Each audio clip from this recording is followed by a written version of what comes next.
Assalamualaikum warahmatullahi wabarakatuh. Saya akan melanjutkan tilawah juz 18 ya. Oke, kemarin sampai An-Nur ayat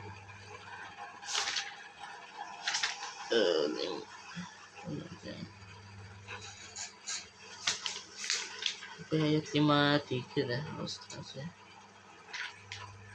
Ya, ayat 53 kemarin. Jadi sekarang An-Nur ayat 54. Oke. Bismillahirrahmanirrahim. قل أطيعوا الله وأطيعوا الرسول فإن تولوا فإنما عليه ما حمل وعليكم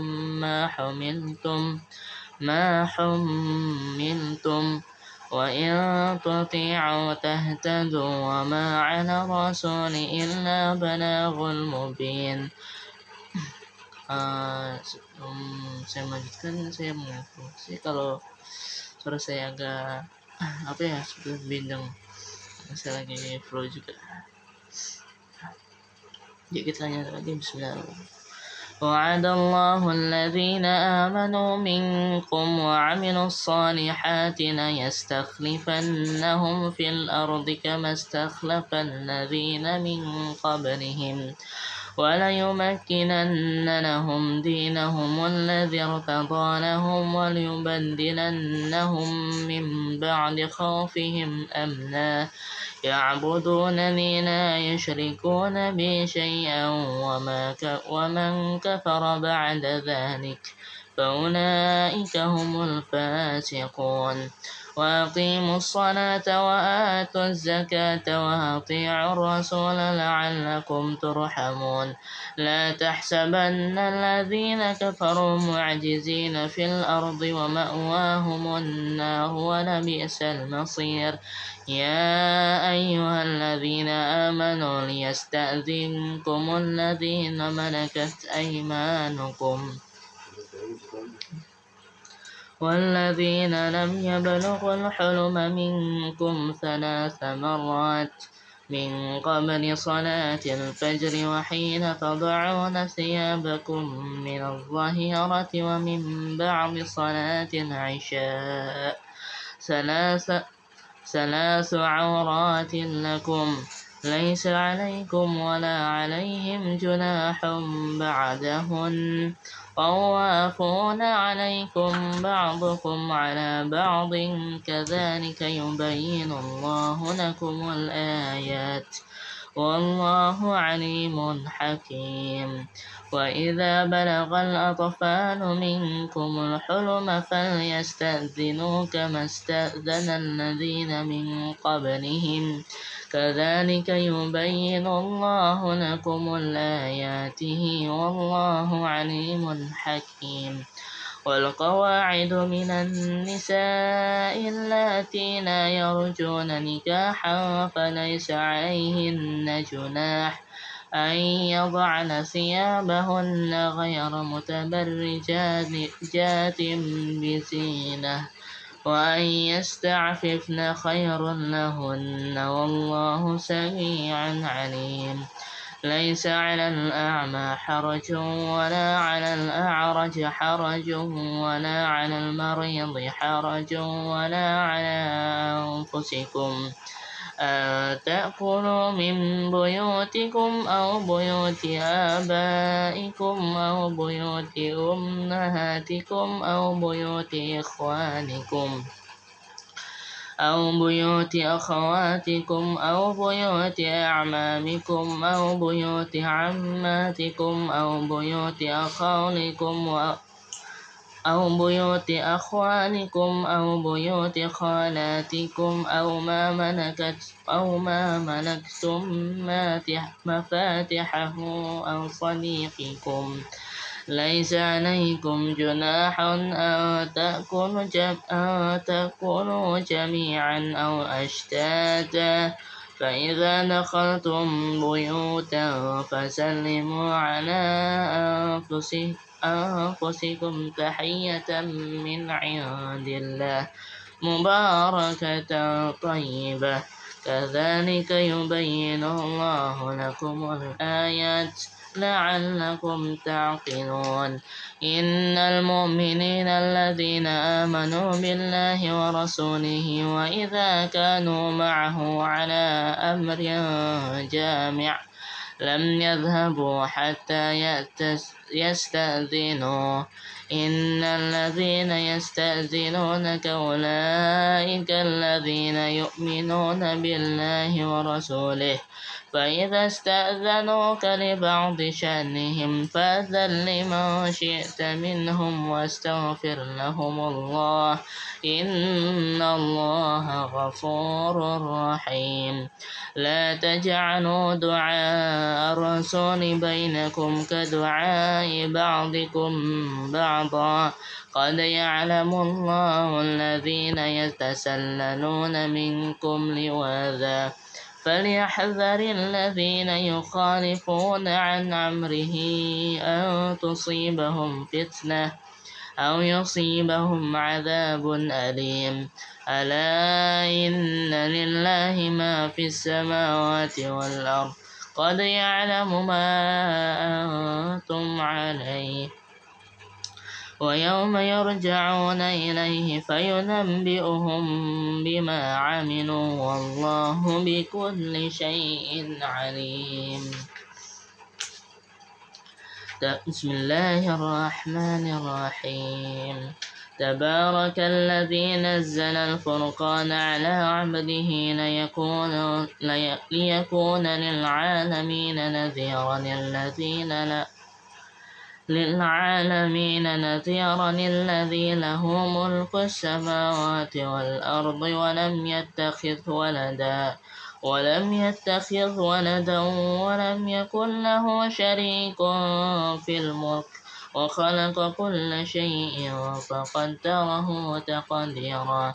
واتخذوا من دونه آلهة لا يخلقون شيئا وهم يخلقون، ولا يملكون لأنفسهم ضرا ولا نفعا، ولا يملكون موتا ولا حياة ولا نشورا. وقال الذين كفروا إن هذا إلا إفك افتراه وأعانه عليه قوم آخرون، فقد جاءوا ظلما وزورا وقالوا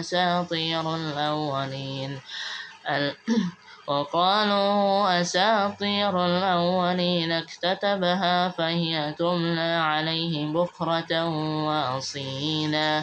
قل أنزله الذي يعلم السر في السماوات والأرض، إنه كان غفورا رحيما. وقالوا ما لهذا الرسول يأكل الطعام ويمشي في الأسواق، لولا أنزل إليه ملك فيكون معه نذيرا، أو يلقى إليه كنز أو تكون له جنة يأكل منها.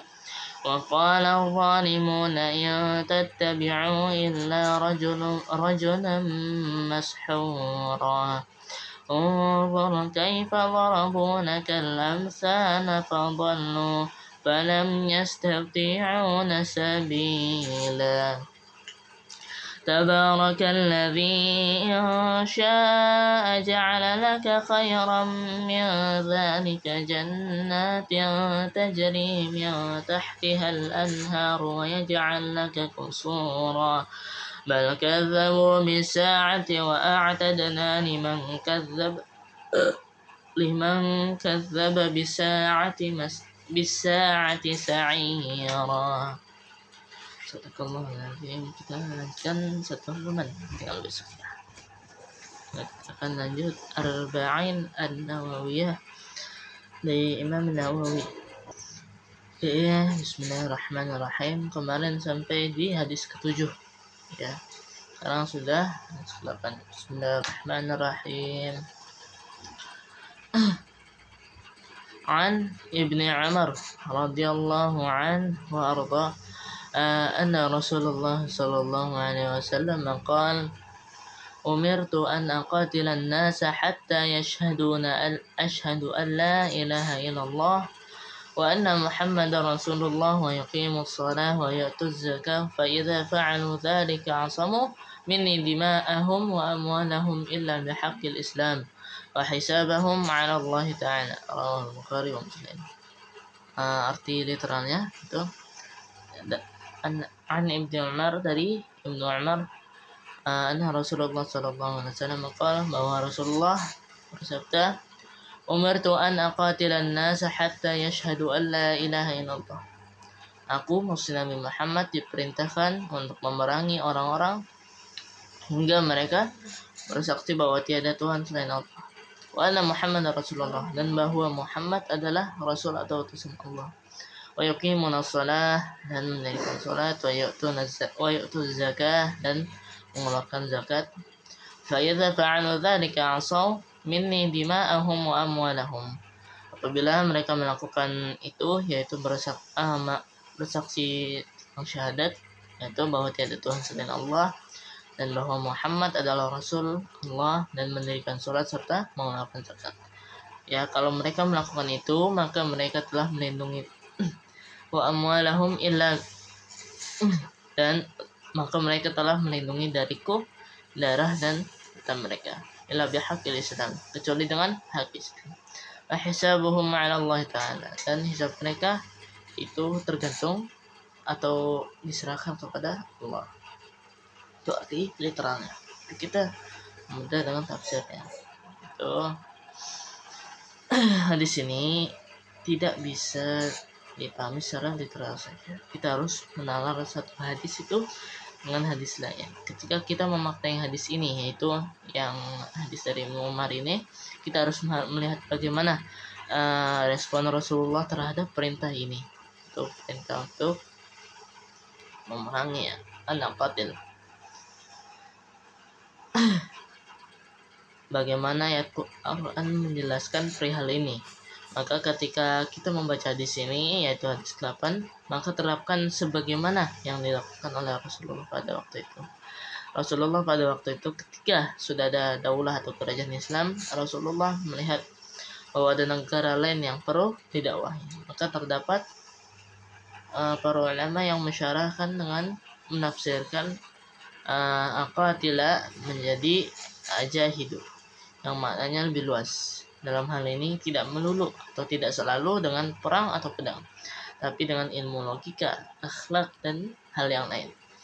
Rasulullah pada saat itu sudah terbentuk daulah atau kerajaan Islamiyah.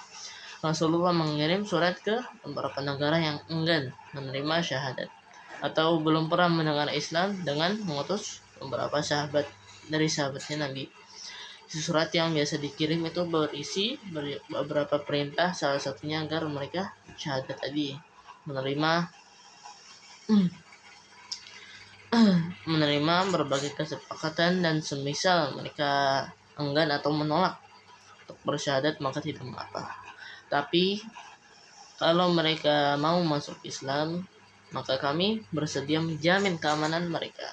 Kerajaan lain itu juga, harta-harta yang kami kumpulkan, mereka juga berhak menerimanya. Tapi kalau mereka enggan bersyahadat, maka Rasulullah pun tidak apa-apa.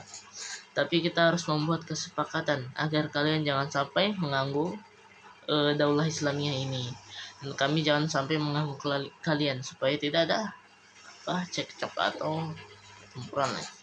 Maka perperangan yang terjadi di zaman Rasulullah itu karena ada 3 alasan. Pertama, karena mereka membunuh utusan yang dikirim oleh khalifah pada saat itu. Yang kedua, ketika sudah dibuat kesepakatan, ternyata mereka melanggar kesepakatan tersebut. Dan yang ketiga, dari awal mereka itu sudah emosi dan marah baca surat yang dikirim oleh Rasulullah, para sahabat, para khalifah, dan akhirnya mereka ini memerangi. Ya, suratnya itu kan tentang diperintahkan untuk bersyahadat dan melaksanakan kesepakatan lain, ya. Tapi dalam Islam itu diperintahkan fa'in qatalukum faqtuluhum, kalau semisal kalian dibunuh atau diperangi, diancam dibunuh ya maksudnya, maka peranginya balik. Kalau mereka tidak memerangi kita atau tidak memusuhi kita, jangan diapa-apakan juga, karena tidak ada pemaksaan dalam agama. Ya, ingat tuh surat Al-Baqarah. Apa ya? Sebentar. Sorry. Nah,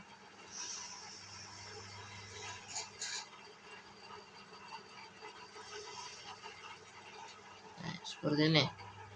Punya ayatnya. La ikraha fiddin, tidak ada paksaan dalam beragama. Itu ada di surat Al-Baqarah, saya ingat banget. Makna potongan hadis yang tadi itu hisabuhum Allah Ta'ala, dalam hal itu banyak orang yang sok-sok menghitung pahala orang lain. Maksudnya apa ya? Terlalu teliti. Maka janganlah kita ikut-ikutan dalam hati orang lain ya. Ya, hisabnya terserah Allah. Cukup kita serahkan tawakal kepada Allah, yang kita hitung lahirnya saja, yang nampaknya saja. Urusan hati biarkan Allah tahu, urusan niat juga. Kalau kita meragukan keislaman orang lain, misal kita bilang sebenarnya dia kafir dan pura-pura masuk Islam, dan ternyata ya dia betul-betul ingin masuk Islam, niatnya bagus, maka kita sendiri yang terhitung kafir di hadapan Allah. Ya, intinya kita fokus pada amalan kita sendiri. Ataupun kalau pengen melihat zahirnya saja, kalau zahirnya dia bersyahadat, maka dia muslim. Berhal yang ada di dalam hatinya atau niatnya, kita nggak usah urus itu ya. Keikhlasan atau ketulusan niat itu hubungan seseorang dan dengan Allah, jadi kita nggak perlu campur ya. Karena waktunya masih banyak, kita baca satu hadis lagi dah.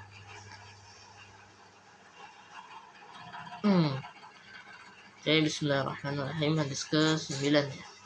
An Abi Hurairah Abdurrahman bin Sakhir, dia berkata anahu qala anna Rasulullah sallallahu alaihi wasallam qala.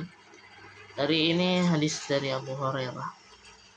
Ma nahaitukum anhu fajtanibuh wa ma amartukum bihi fa'tu minhu ma istata'tum. Fa innama ahlaka alladhi min qablikum kasaratu masailihim wa ikhtilafuhum ala anbiya'ihim. Oke, mana nahitukum anhu fajtanibuh, apa yang aku larang, atau maksudnya yang Nabi Muhammad larang untuk melakukannya. Wa ma artukum bihi fa'tu minhu mastata'tum, maka jauhilah perkara itu ya. Fa inna ma ahlaka alladhi min qablikum kathratu masailihim, ya, maka kerjakanlah darinya sesuai kemampuanmu. Fa inna ma ahlaka alladhina min qablihim kathratu masailihim wa ikhtilafuhum, sungguhnya orang-orang yang sebelum kalian dibinasakan oleh banyaknya pertanyaan mereka, maksudnya banyak tanya. Wa ikhtilafahum ala anbiya, dan penentangan mereka terhadap nabi-nabi yang telah diutus kepada mereka. Ini hadis riwayat Bukhari dan Muslim. Ini riwayat dari Abu Hurairah Abdurrahman bin Sakhir. Ini seorang sahabat dari sahabatnya Rasulullah yang benar-benar itu sangat dicintai oleh Rasulullah dan dicintai oleh kaum muslimin ya. Tidaklah seorang membenci atau tidak suka kepada Abu Hurairah, itu kebanyakan berkurang Syiah, itu tidak semuanya, kecuali di dalam hatinya adalah kemunafikan dan kefasikan ya. Mustahil kalau orang membenci Abu Hurairah karena jasanya beliau sangat besar. Tapi ya, ada beberapa orang, tidaklah seorang membenci Abu Hurairah kecuali dia adalah ahli bidah ya. Ahlussunnah wal Jamaah itu mencintai semua sahabat Nabi, ahlul bait Nabi. Kalau mereka membenci salah satu pilar itu saja, mereka patut dicurigai keislaman. Kalau mereka sudah berjasa kepada kaum muslimin, menyebarkan ajaran Islam, tapi mereka tetap muslim. Rasulullah pernah mendoakan langsung, bahkan keistimewaannya itu, kepada Abu Hurairah ini bahwa, ya Allah, buatlah agar Abu Hurairah ini dicintai oleh orang-orang Islam. Abu Hurairah adalah sahabat yang beliau itu tidak masuk Islam di awal-awal sebagaimana sahabat-sahabat yang lain. Bahkan beliau Abu Hurairah baru masuk Islam di pada tahun-tahun peperangan Khaybar. Hitungannya masih baru dibandingkan beberapa pembesar sahabat yang lain. Beliau Abu Hurairah ini sahabat yang disebut ekornya Rasulullah, karena itu adalah sebuah bagian yang suka istilahnya keliling ngikut ngekor bersama Rasulullah dimanapun Rasulullah itu berada. Tangannya Abu Hurairah ini selalu bersama tangannya Rasulullah. Begitu. Karena saking seringnya Abu Hurairah bersama Rasulullah.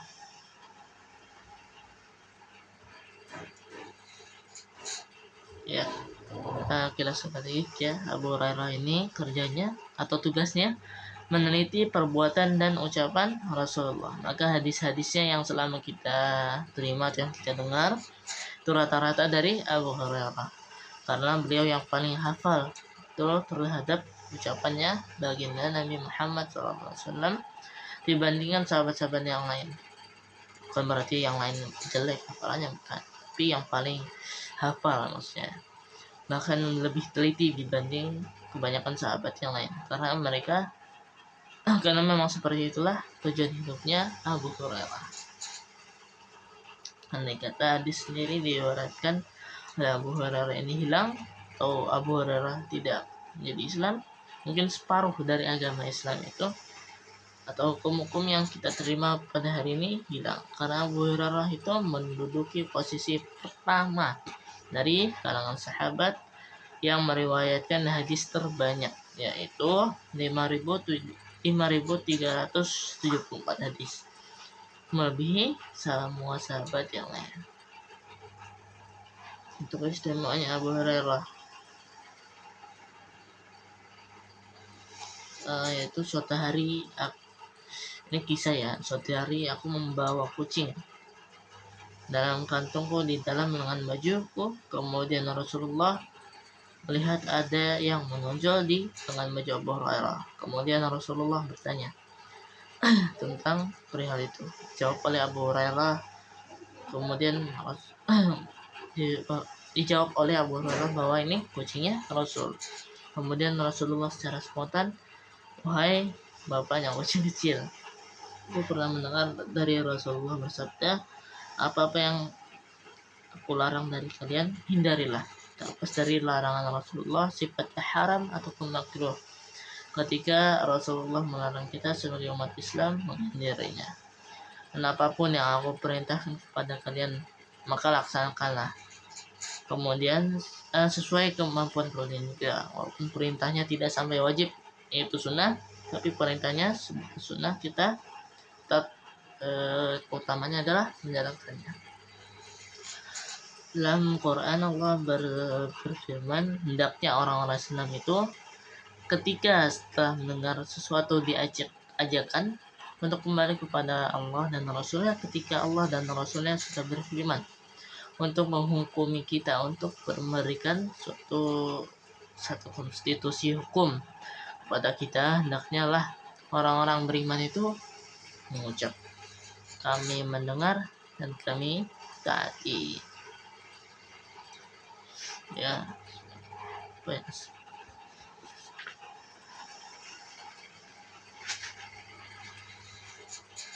sami'na wa ata'na, kami dengar dan kami taat. Karena sesungguhnya yang menghancurkan orang-orang dahulu sebelum dakwah Islamiyah ini adalah terlalu banyak menanya, ya, yang terjadi di antara mereka dengan nabi-nabi mereka. Mereka terlalu banyak tanya boleh, tapi kalau kebanyakan nggak boleh. Pada suatu hari Rasulullah pernah menjelaskan kepada para sahabat, ketahuilah haji itu telah diwajibkan untuk kalian. maka hajilah kalian. Tiba-tiba ada seorang sahabat yang bertanya tiap tahun, wahai Rasulullah.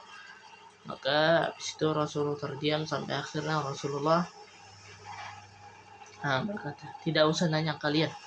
Kalau aku sudah bilang wajib, tidak usah bertanya. Dan terimalah apa yang kalian dapatkan dariku, karena sesungguhnya kalau kalian menolak, kamu itu menolak perintahnya Nabi Muhammad.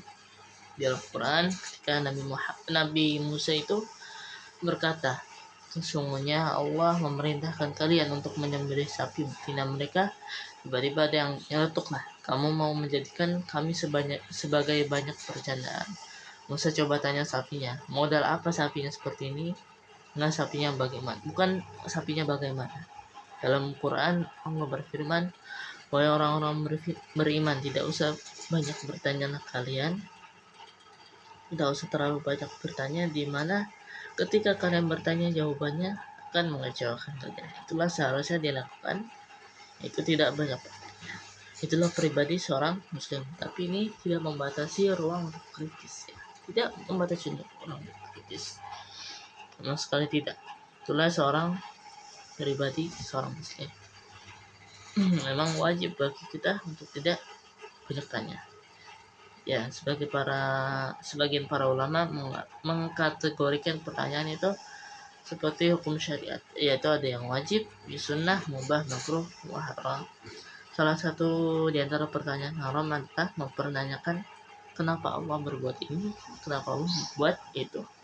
Ya, kalau semisal bingung kenapa Allah menciptakan langit, jangan bertanya-tanya kenapa Allah menciptakan, tapi tanyakanlah